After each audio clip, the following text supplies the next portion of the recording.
I already said that. Perfect. To kick us off, will Miss Lydia Shelley please lead us in Pledge of Allegiance? I pledge allegiance to the flag of the United States of America and to the republic for which it stands, one nation, under God, indivisible, with liberty and justice for all.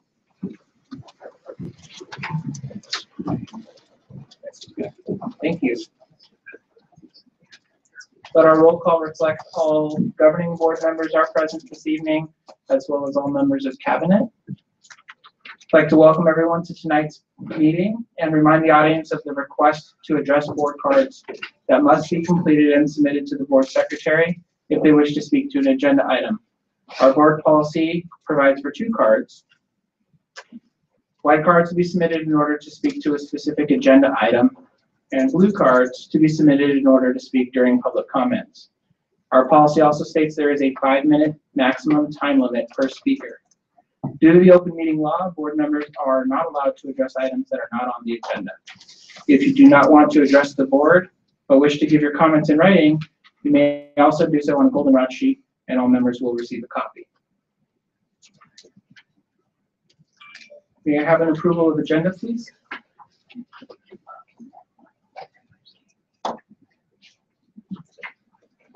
I move the governing board approve the agenda as presented. Second. Thank you. It's been moved and seconded. Any comments? Discussion? All in favor signify by saying aye. Aye. All opposed? Motion passes. Perfect. Our next item is public comments, and would love to have Tim Knorr address us.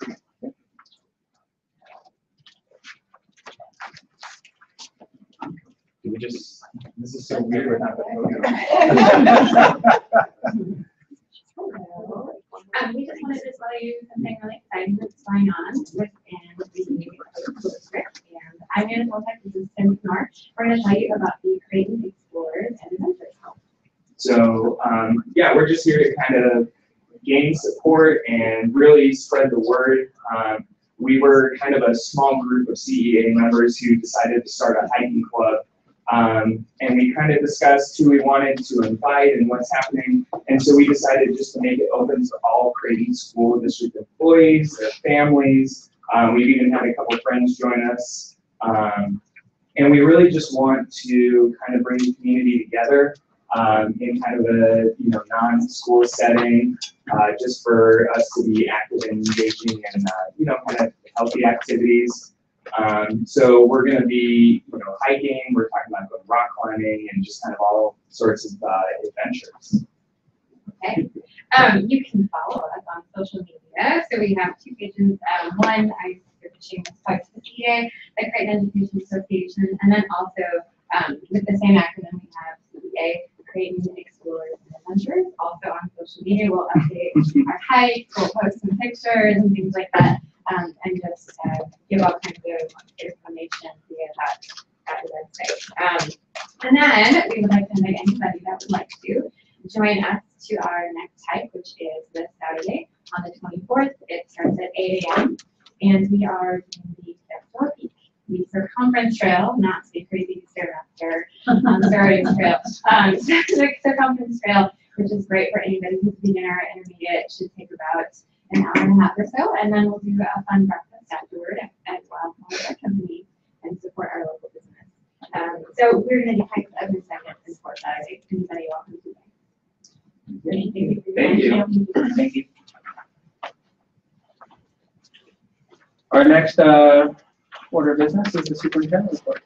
Good evening, Mr. President, members of the board, and our audience. We just got back from fall break, and everybody is refreshed and rejuvenated. But not only that, kudos to multiple teams out there in the various district offices who went through a major fall cleaning process. After walking the facilities around the district, it was discovered that we had pallets and pallets and rooms and piles of scrap metal and unused materials and outdated materials, and resources that were kept probably beyond what we were supposed to keep them, even by law. And the team really rallied around a fall cleanup project. And so we have before and after pictures, and we're having a little contest to see who might win the White Glove Award, because it's going to be highly competitive. These guys, I walked around, I thought, oh, they're going to think I'm an awful superintendent, because I'm like, you guys, we have to clean up first before we talk about the future. We just have to clean and organize. I walked around, I saw smiling faces, I saw energized people. They're like, look what we did. It was just, you know, that good feeling as we do spring cleaning, or no, this is fall cleaning, and we're going to do it every quarter and just get a system. This round was easy because it was obvious what we wanted to work on. Next round will be a little harder because they'll be a little deeper, but the systems for organizing and minimizing our resources to help declog the system are well in place. Also last week, while many of our principals and other leaders were hopefully getting away to spend time with family and take a deep breath, it was Bosses Week. So I know you'll want to join me in extending a thank you for being a great boss, principals, directors, and other managers. You rock. Can we give a hand to our bosses? I also, in the name of bosses, have a couple of awards that ASBA wanted to recognize. And the first two go from ASBA. Based on your attendance at ASBA activities, the Board of Directors of the Arizona School Board Association hereby confers upon Carl Zaragoza and Amy McSheffrey, Creighton Elementary School District, on June 30th, a certificate of orientation. So our congratulations to you, and thank you for being great bosses.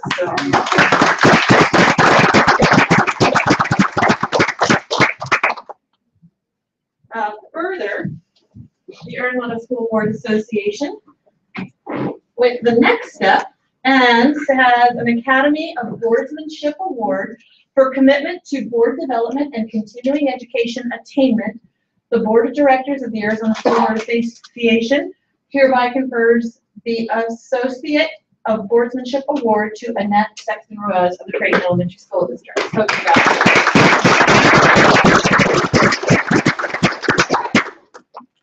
And I broke my arm. That's the superintendent's report. Thank you, Dr. Lewis. Let's move to our governing board reports. Start with Ms. McSheffrey. I do not have one. Thank you. I attended the Maricopa County ASBA board meeting last night where they were voting on co-directors, and I meant to do this earlier to see exactly who it was, because it was between two people, both from the Tolleson School District. There was Karina Madruga, and hold on, let me look, because I can't remember the other man's name. I think it's Steve something. Thank you, Steve Chapman. So it was apparently very close, and Steve Chapman from Tolleson School District became the new co-director at ASGA. I'm falling into my new position, falling sometimes without knowing exactly where I'm falling. And I'd just like to say that I'm really grateful to Carl and Eva, who's not here, for auditing our discipline policies, because being able to see a different district and how they work and comparing the two districts, I feel like Creighton is really on the right track as compared to Isaac District, and they're working on it and they're really trying. But I'm just really grateful that you asked Eva to do that audit for us so we can see where we're going and to help put us on the right track. But yeah, discipline issues are very prevalent, and I can actually see the mechanisms at work that make them so prevalent there. So hopefully I can affect some positive change in my very limited role and help as they work together to get more on the track that Creighton's getting into. So. Thank you. Annette? Yes, I wanted to also let you know that I'll be attending the NALEO conference in San Antonio, November 20th to 21st. And NALEO is the National Association of Latino Elected Officials. They extended a scholarship for me to attend. I paid for my membership into it. Great. And this conference is going to focus on the role of STEM and career technical education. I forgot, but I was trying to get on my computer. The last part is as it relates to the workforce today. So it should be a really good conference. And I also have a new teaching position too. I'm in my 4th week. And actually we're break this week and doing teacher service, so that's pretty cool. And it's with a school that deals with older children who have not made it in the other systems. So they've kind of been rejected from all the other systems, and this is kind of almost their last chance to get a high school education. So it's really rewarding. I love it. And I think that's about it. Great. Thank you. Just two quick notes. It's always super refreshing to see new faces in the audience. So I wanted to welcome you all and hope you come back. First row. My second comment is I just want to take a moment to recognize we missed a birthday 2 weeks ago. So I wanted to wish a belated happy birthday to Miss Annette Sexton Luis. Wasn't it your birthday? About a month and a half ago. So thank you. And would also like to extend happy birthday to Miss Young. Happy birthday. Today? Today? Yes. Happy birthday. Happy birthday. Do you want to share your gift that you gave yourself?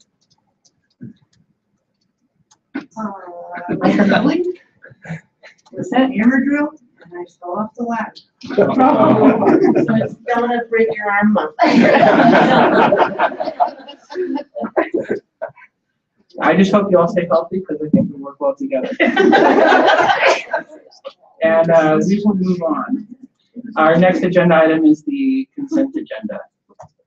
Is there a motion? Move the governing board approve consent agenda, consent A through E in accordance with policy DEG E-R. second?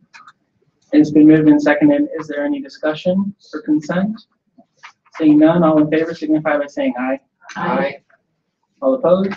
Motion passes.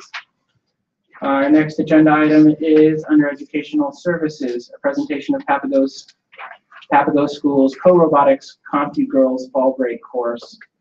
Donna?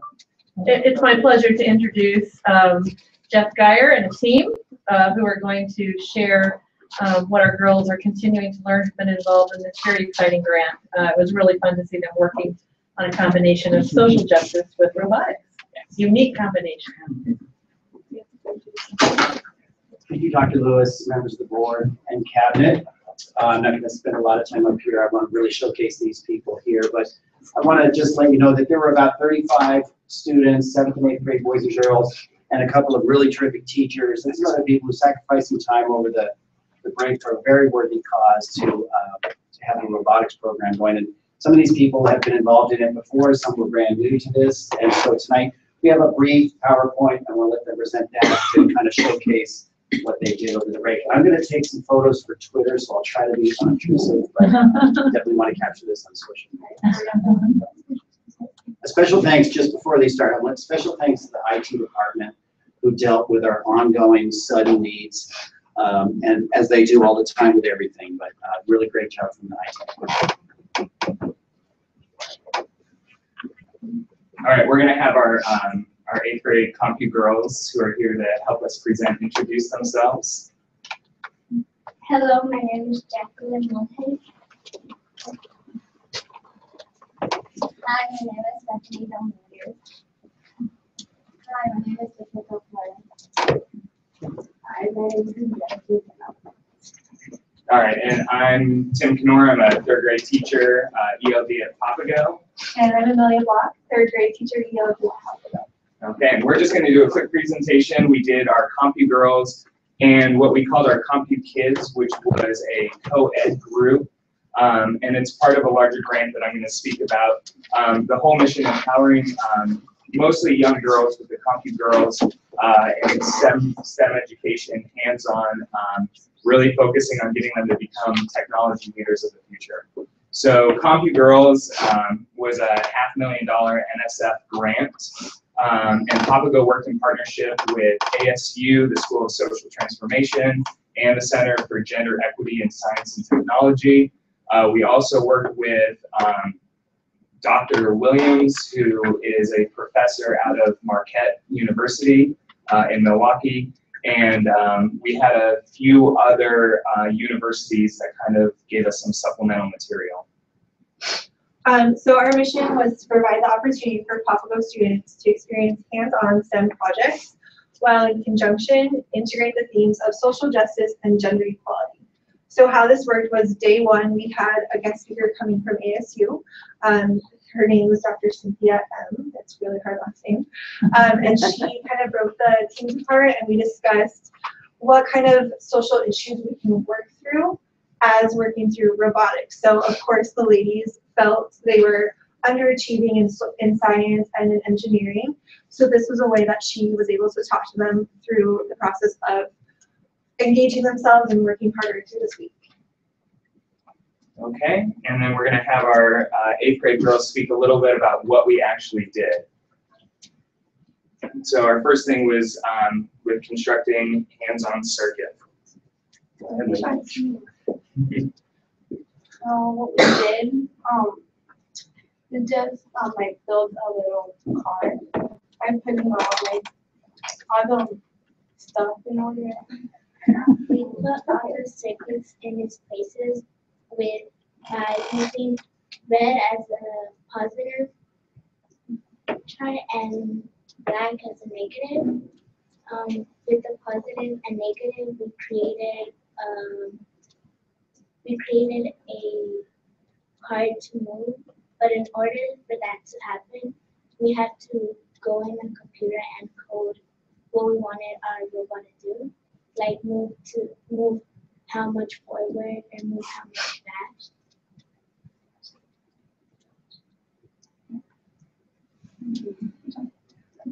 You want to talk about how it was partnerships working together collaboratively? The way we worked together, we had to do, like one of us had to do one thing and pass it on to the next person, and they could do another thing. So yeah, what we had, and I'll go a little bit more in depth because it's kind of hard to articulate when you can't remember all the technical terms, is we had Arduino circuits that have microprocessors on it. We also had Intel Galileo chips, which were donated, that they had to actually go into the computer and write code in order to tell those circuitries what to do. So they're actually going in and manipulating code on the computer, uploading it to the chips, and then having these robots run. It's pretty awesome. Okay, and we have 2 other girls who are going to talk about our now robots. We learned how to program the now robots using choreograph and Python. Students then designed the program visual dance routine with music of their choice. And then, well, basically they were using the timeline and the move to, like, so the timeline was like, so you could like control the robot what to do, but you have to put it like in the autonomous mode.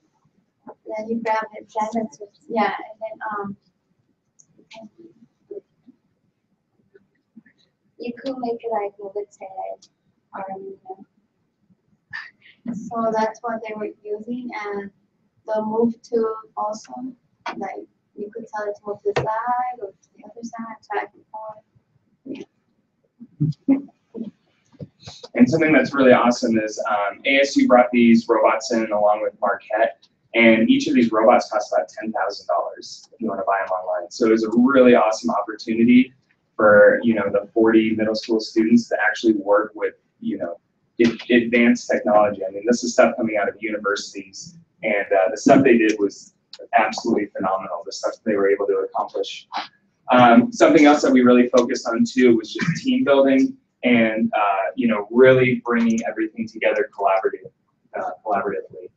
The last slide is just a big thank you to everybody. Dr. Andrew Williams, who is the principal investigator of CompuGirls, Dr. Kimberly Scott out of ASU, who's the founder of the CompuGirls Initiative, the HERE Lab at Marquette University, again, the Center for Gender Equity in Science and Technology at ASU, our coordinator, Robin McNulty. I wrote thank you, because she did all the behind the scenes work. We had Eric Osei, who's a robot ambassador and a maker who came in to help facilitate, Dr. Cynthia M., who's a guest speaker, Amelia, myself, and again, the Creighton IT department for all of their help in setting this up. Okay. Excellent. Yep, thank you so much for letting us present.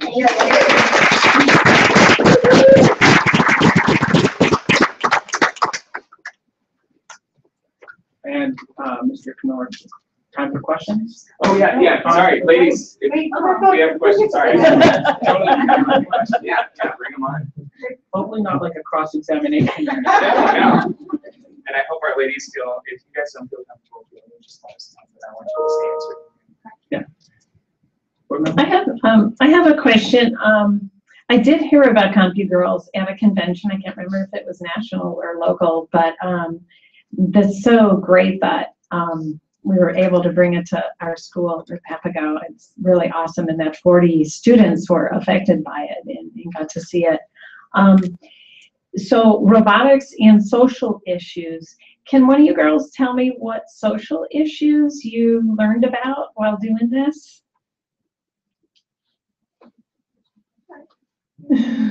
Anyone? Cynthia and the social equity, social justice.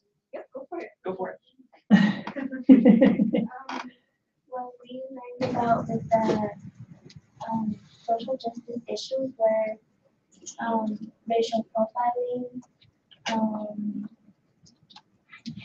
violence, and women in STEM, race and gender, and age and family structure. What was that last one? I'm sorry. Oh, family structure. Oh, very nice. Very nice. Great. Did you girls participate in the summertime as well? Were you Yeah, part of that we did. as well? So, go ahead, I'm sorry. Oh, okay.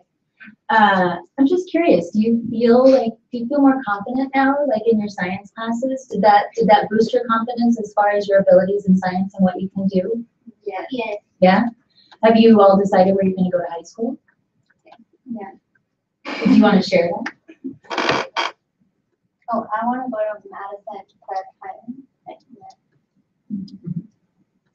Me too. I want to go to You mentioned the grant and the money you received from the grant, and I know this was going on during the summer and part of this year. Is it going to continue, and if it is, for how long? I heard that they still had some funding left over, and as they say, never leave any money on the table. So they were saying that if all the cards fit into place, that they were going to try to come back to Papago and do a spring break camp. So kind of in the same format, probably with the same number of kids. I don't know if it would just be all girls this time, because the grant is for CompuGirls, and this was kind of a field test for CompuKids, so having it gender. So. Okay, so just one, I had the privilege to experience the CompuGirls co-robotics this summer, and saw a lot more of the projects, the social equity, social justice issues be presented, which was phenomenal. And for me, like the only thing was like, how do we get more students participating? It sounds like from the summer program to this one, you've quadrupled, tripled to quadrupled. So I'm just curious to hear lessons learned on recruitment for the program. I think this is clearly exciting, a major benefit to our students, and want to keep learning from our experiences here. Can you speak to how we got more kids? I think recruitment was mainly due to the girls from the summer talking it up. And then we really were enticing the students to kind of do something to further their education, add it to their resume, add it to their high school, just to get them involved in something outside of just going home and playing on the Xbox. So they can play with robots instead. So it was just a lot of recruitment and talking about it like that. Awesome. Great. Thank you all so much. Great job. Good job, ladies. Thank you.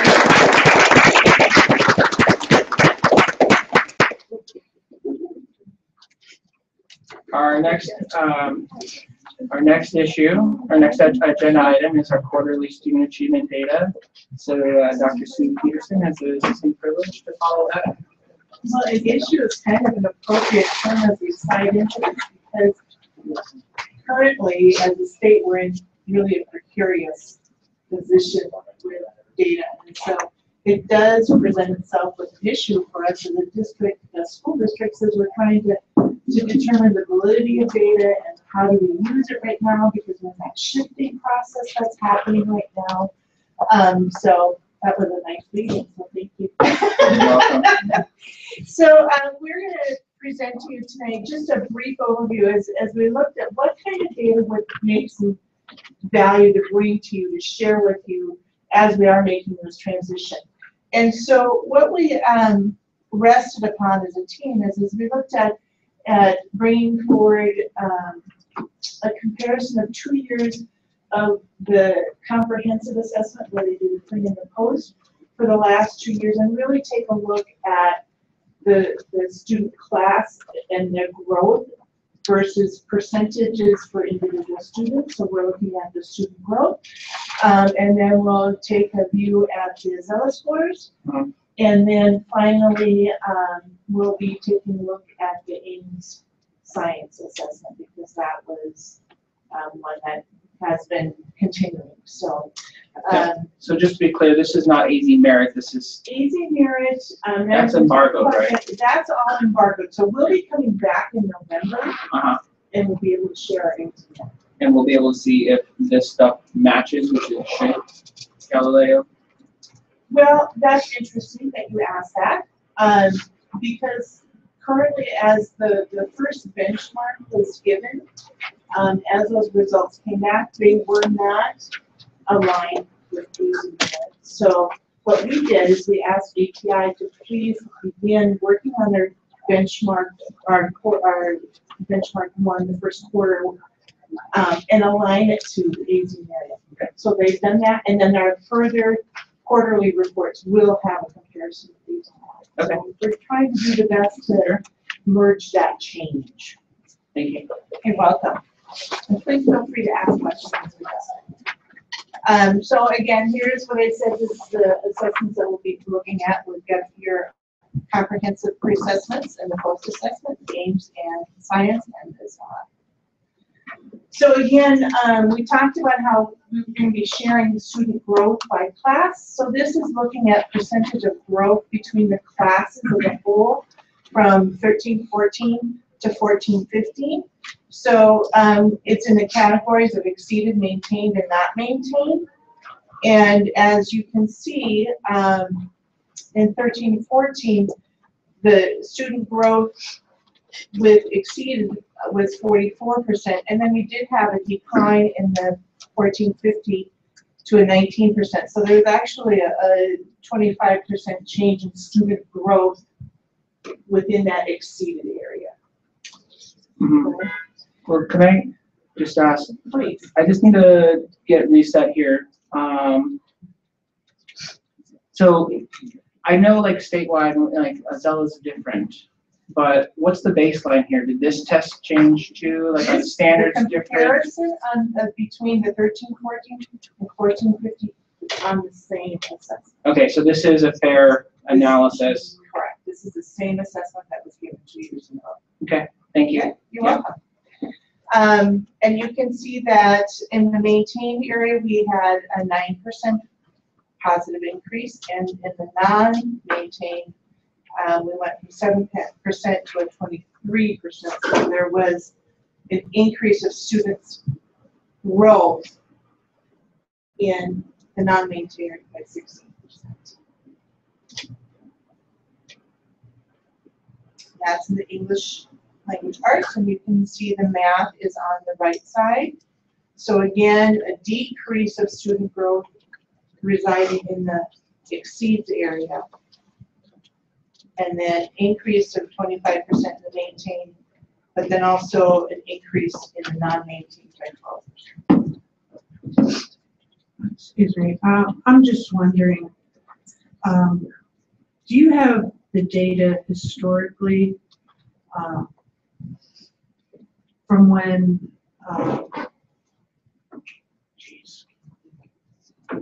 when we had the Ames? No, I'm thinking of the help. Wested. When Wested left, have you looked at that data to see, like, from 2013 to 2014, you know, we're at 44, and 71, and we've gone down in both areas on the exceeding. I'm wondering, from when Wested left, have we consistently gone down percentage points every year, or is there any causal that you can think of going there? And at this point, I do not have the answer for that. I'm gonna ask Eric if he might know if there's been a decrease since then each year.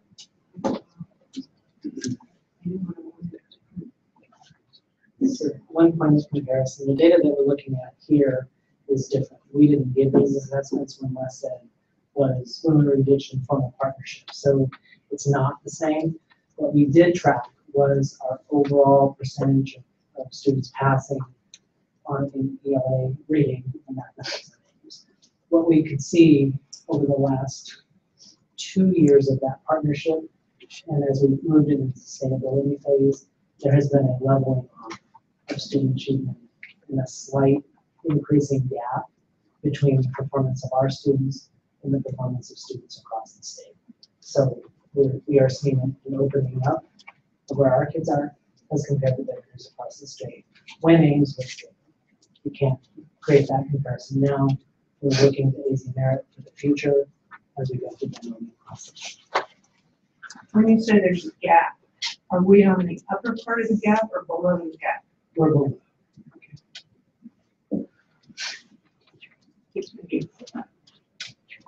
So the next thing we did is then we went by grade levels and we picked up some highlights and also some challenges for each of the grade levels with this pre and post comparison assessment.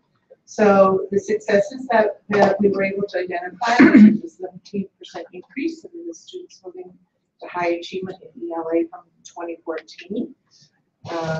And then an increase, 21% increase in students' needs on the math post test. Some of our challenges that we could see for second grade was there's a decrease of 31% of the students performing high growth and high achievement in ELA, and there's a decrease of 36% of students who exceeded on the post math test.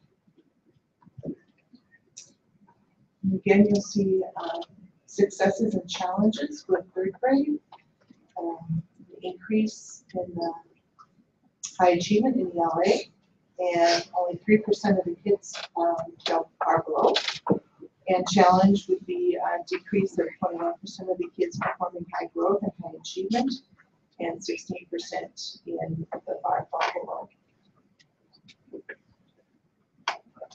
Fourth grade, I'll let you take a look at that.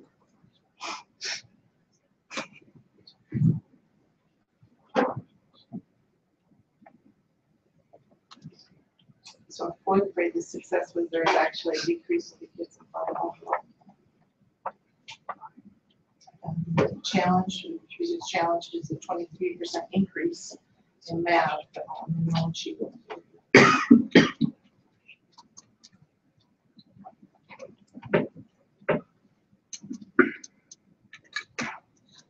Fifth grade, 13% increase in students' needs on the math post, and 4% increase in high growth in ELA, and then a decrease of 24 students performing in the high growth and high achievement. So we're seeing that that's a trend between the 2 years is that exceeding area, a decrease in that. Here's the sixth grade.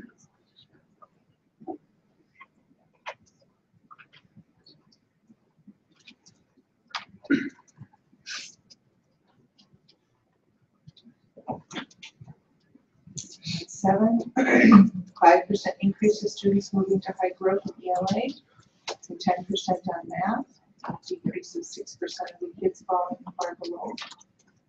And our challenges would be 64% of students did not pass on math post test in 2015, which represents 12% decrease. And it's again, exceeds area 16% decrease in students. And then finally, here's the eighth grade.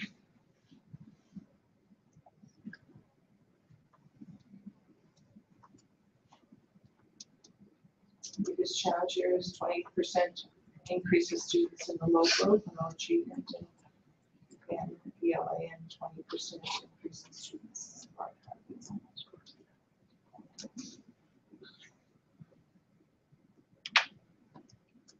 So now our students have taken their pre-comprehensive assessment. We'll take it again then in the spring, and then these will then be analyzed more with Azella, so we will have some more comparison to do as we transition.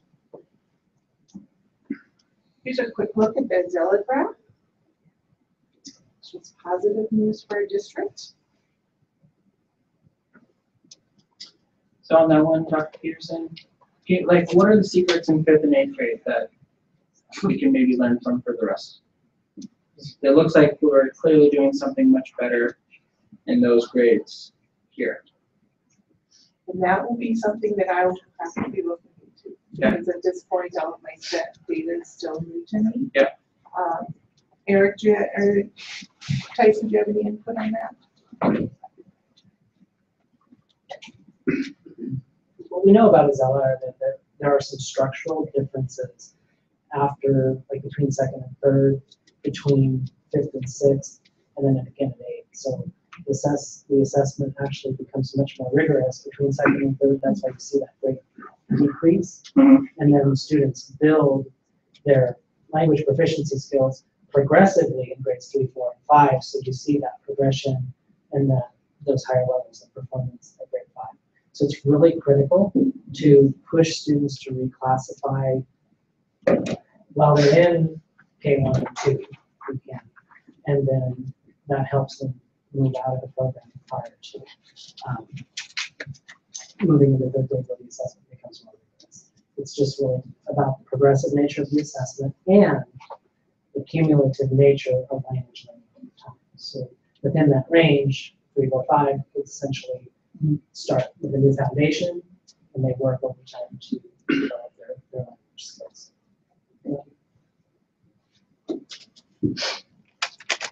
So here are successes and challenges for Azella and Ames.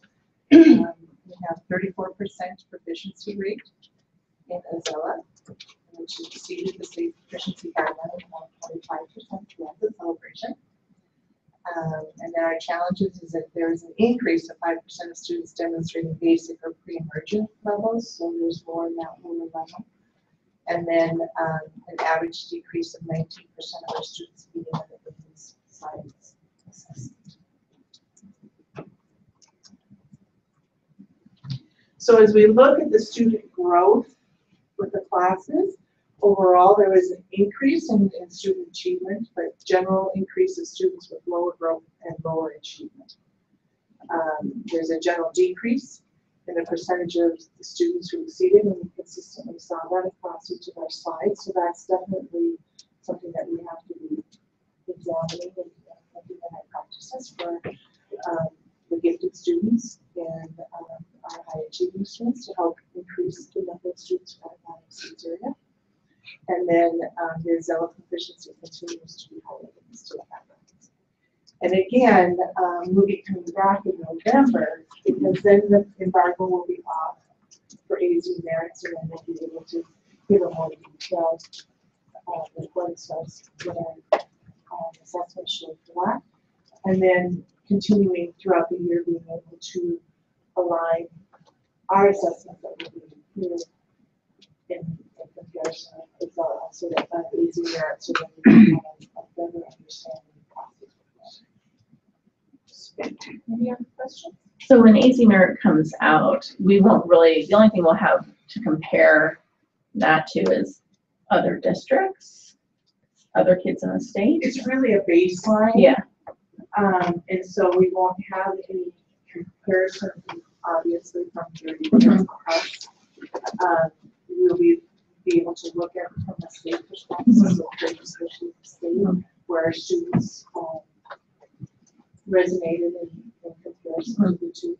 The other piece too is we'll be able to begin looking at aligning our district comprehensive assessments and a benchmark, so then we can be moving towards that as the children are moving through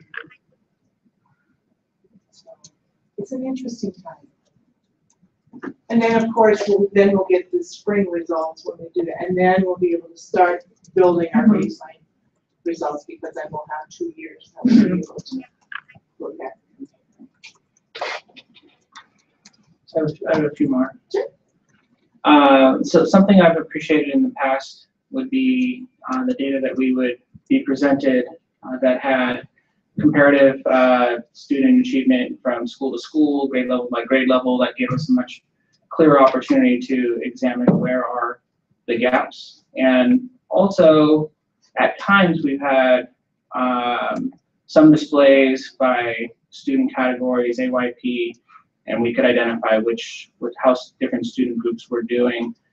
When could we get something like that? Because this doesn't tell me how our students that live south of Thomas are doing compared to our students that live north of Indian School. It doesn't tell me which schools are, it would tell me a lot about the different schools and the culture and everything that's going on there to see that type of data. So when we come back in November, we'll be able to do that. Okay, great. Okay. Thank you. Absolutely.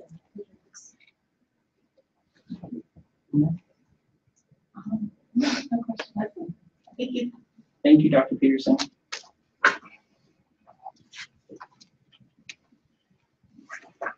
Okay. Moving along, our next agenda item is under business and plant, our English language arts adoption financing update. Mr. Mann?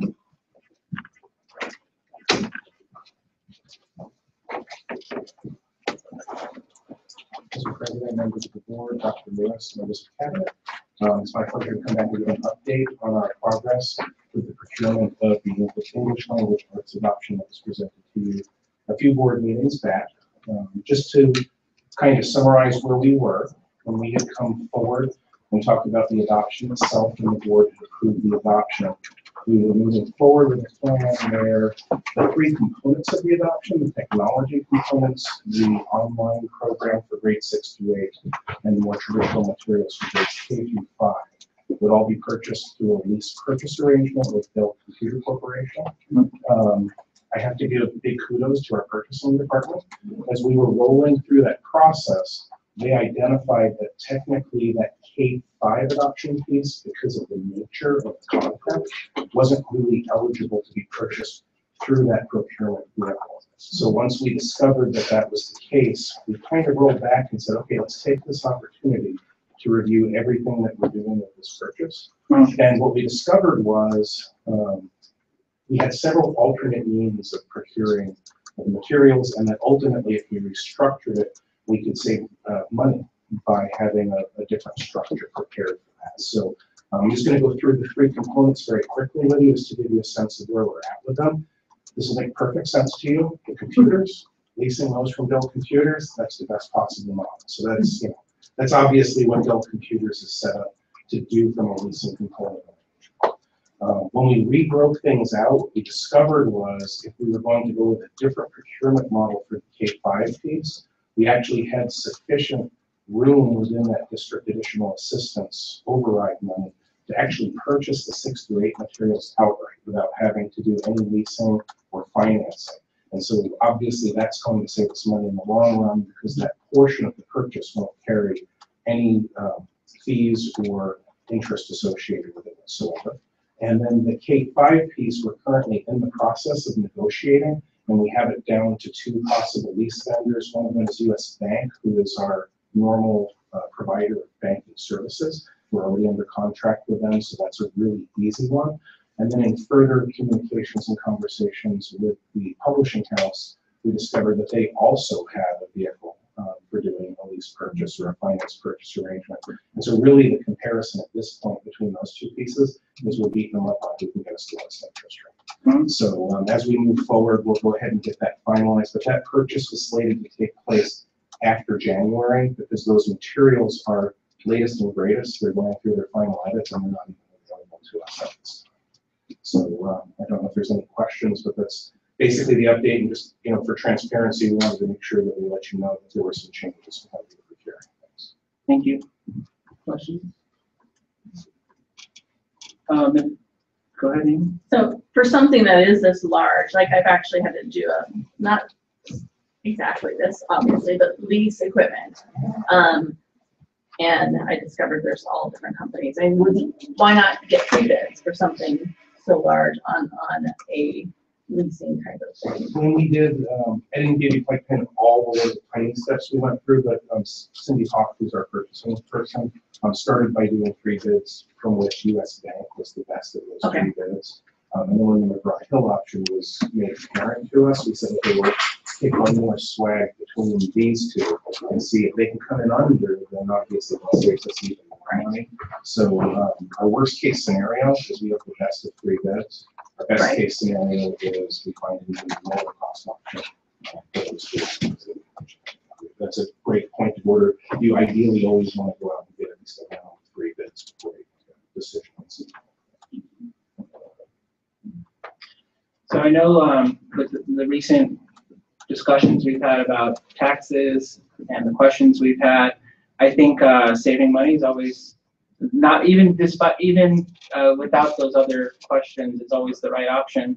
But in terms of transparency, we'd love to see those numbers, be able to share with folks. Like we looked at adopting it, we approved something, we found a cheaper one, and we were able to save money. So if you could provide those numbers for us, that would be awesome. Yeah, we'd be happy to do that once we get that last piece finalized, so we have all the dollar amounts to provide.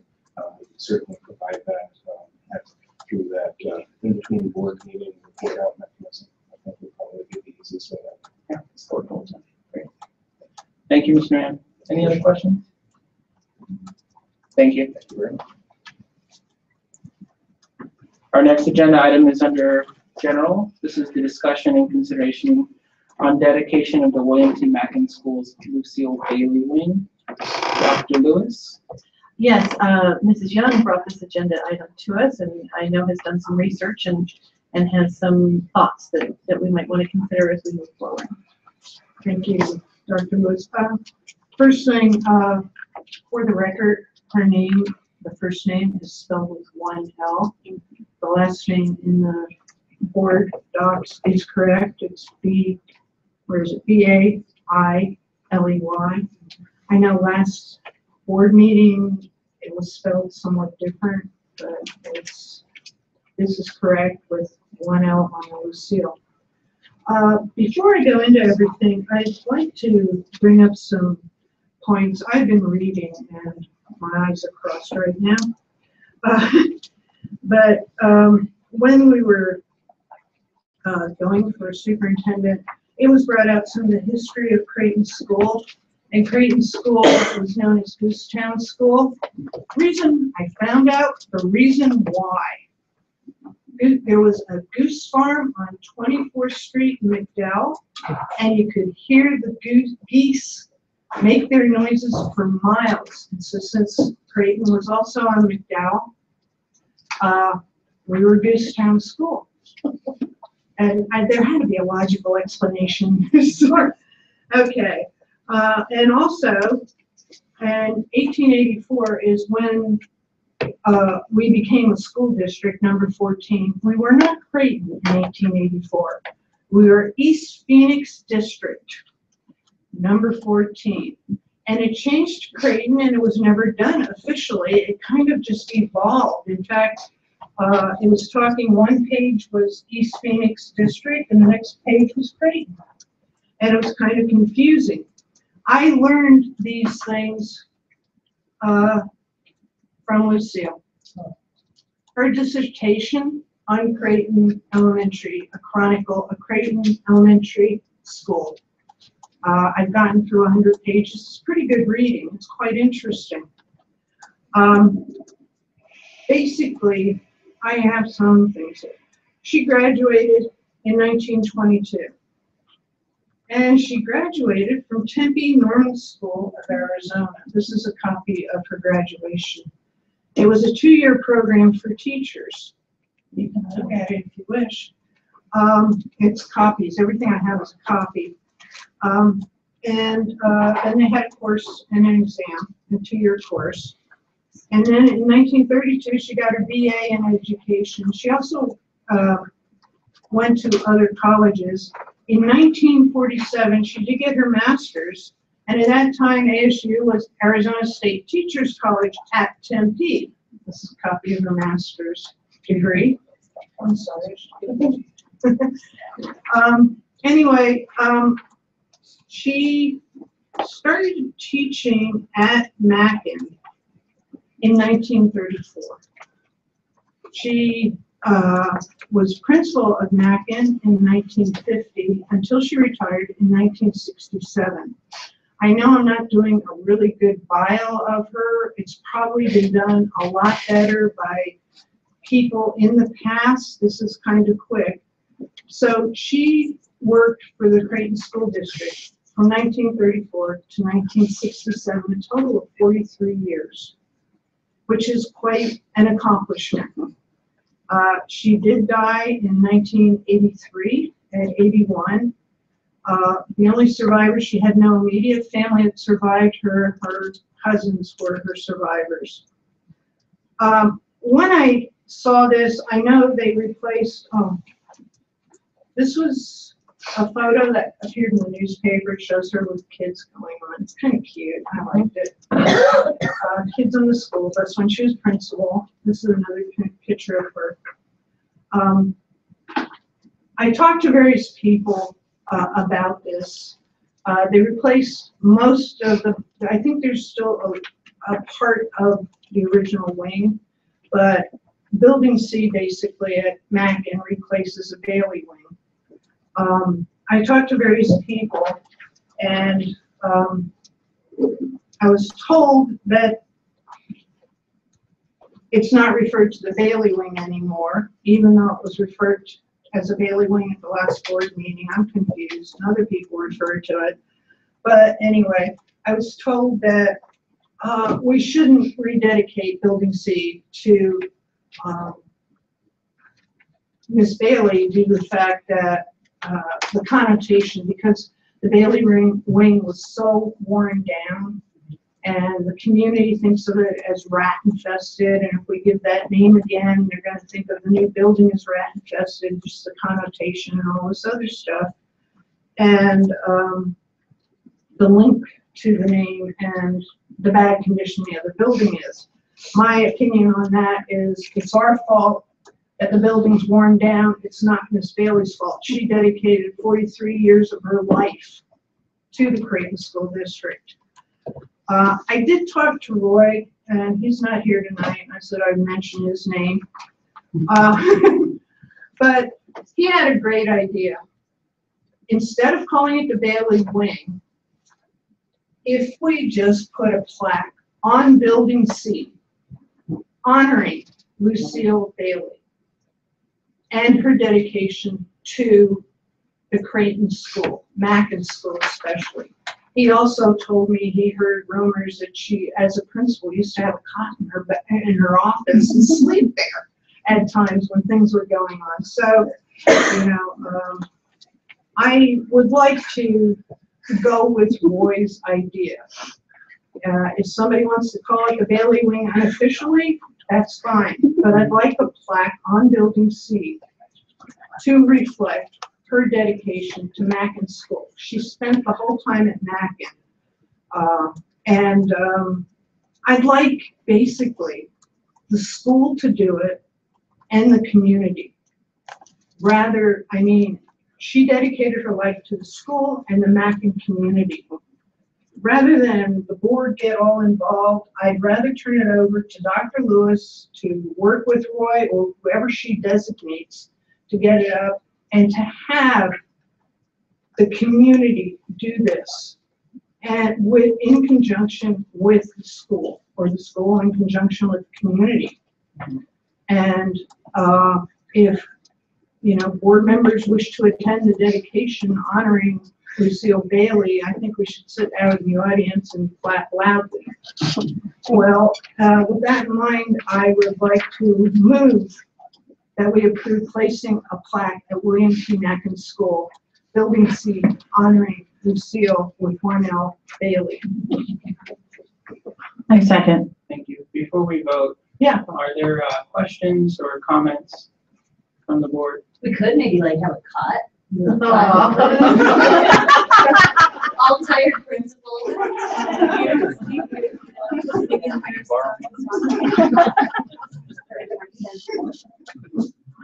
So I just want to be clear, so we're not, I just want to make sure we're following our policies, because I know we had a healthy, conversation, the last time we renamed a school.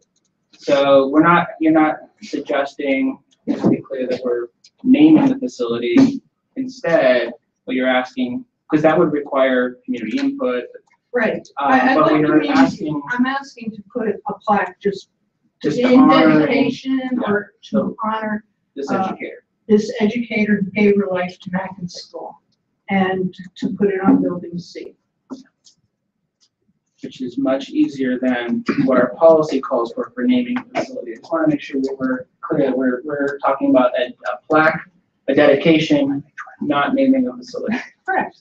If they want to call it that, they can. Unofficially. I think it's a very nice gesture. I remember when I heard about the Bailey Wing, I just kept thinking to myself, oh, that poor lady, I don't know who she is, but it's horrible. She had a building dedicated to her, and then, or whatever, a building named after her. And then all of that horrible stuff happened. So I think it's a very nice gesture to keep, the intention of it. And that's a good way to go about it.